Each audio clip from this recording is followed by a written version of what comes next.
Auzu billahi minash shaitanir rajim. Bismillahir rahmanir rahim. Assalatu wassalamu ala Muhammadin wa alihi at-tayyibin at-tahirin. Rabbi shrah li sadri wa yassir li amri wa hlul 'uqdatam min lisani yafqahu qawli. Rabbi zidni ilman. So, assalamu alaikum everyone, and welcome back to our verse a day reflection. And today's verse is from Sura Isra, and it is verse 53. So it's a segment of verse 53. We are continuing with the theme of using mindful language as guided by the Quran. So the segment that we are talking about, it says, Bismillahir Rahmanir Rahim, وَقُلْ لِعِبَادِي يَقُولُوا الَّتِي هِيَ أَحْسَنُ, and say to my servants that they speak which is best. Now, Ahsan or Ahsan is one of the key words of the Quran, and it has many meanings. It means beautiful, it means excellent, it means kind, it means wholesome, and it lays out the general and foundational principle for speech in Islam. This segment does. So basically, we are supposed to speak that which is Ahsan, and again, it's a very challenging word to translate into English, just because it has so many layers of meaning. So this kind of verse, it encapsulates all the rules and principles of good communication.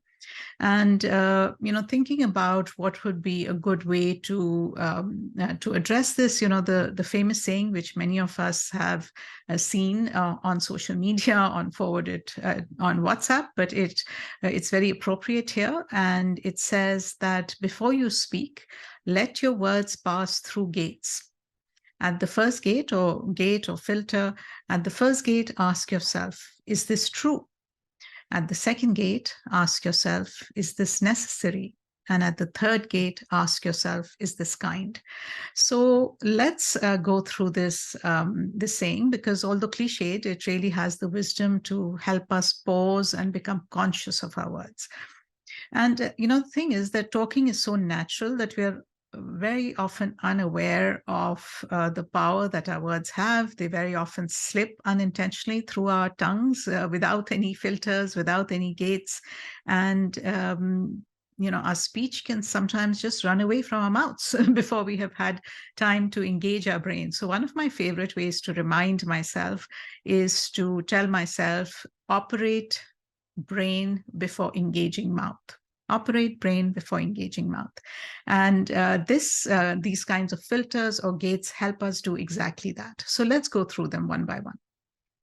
Is it true? Now, few of us would ever admit to lying intentionally, but how often do we pause and check the veracity of what we're expressing with our tongues or forwarding on WhatsApp? We repeat and forward things without checking. And, the more sensational the news, the more eager we are to share it with other people. And before you know it, it takes on a life of its own. And very often it is not helpful. So, we unconsciously exaggerate, gossip, spread rumors, and sometimes when we do this in person, it is being carried away by the company that we're in, by the people that we're surrounded in.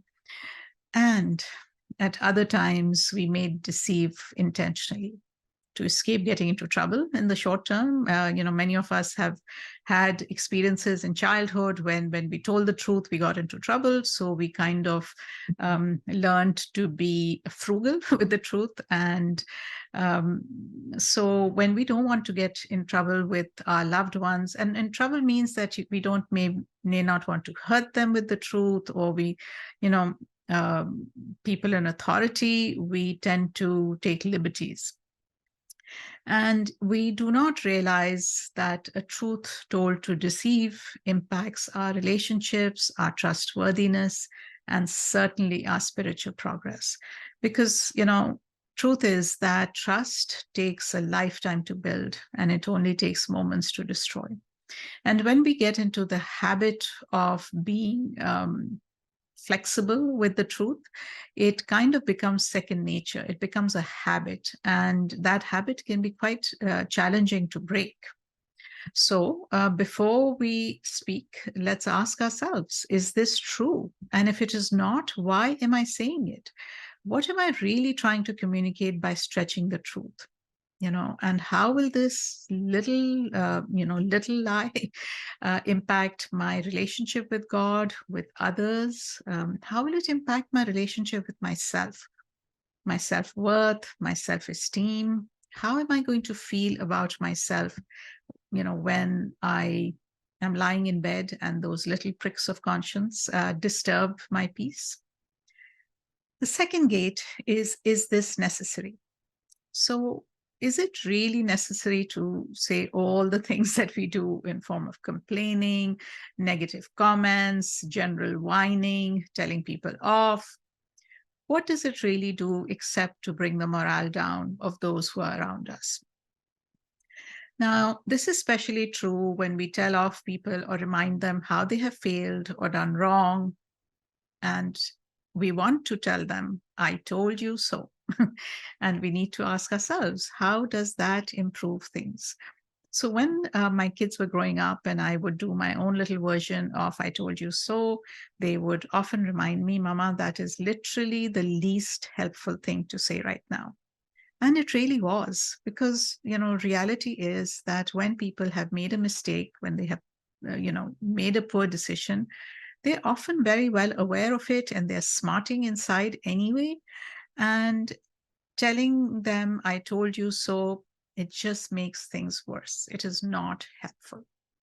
So at this gate, let's ask ourselves, is this necessary? Is it necessary for me to say it right now? And are these exact words that are about to escape my mouth right for the message that I want to communicate? Is this helpful? Is this necessary for my relationships that I do that? And is this the best way to say what I'm about to say? Now, the third gate is this kind? Even if words are true and necessary, such as giving feedback, for example, for unwanted behavior, that is really necessary. This is not about, just being on the receiving end of poor behavior. It is not about accepting things that we don't like.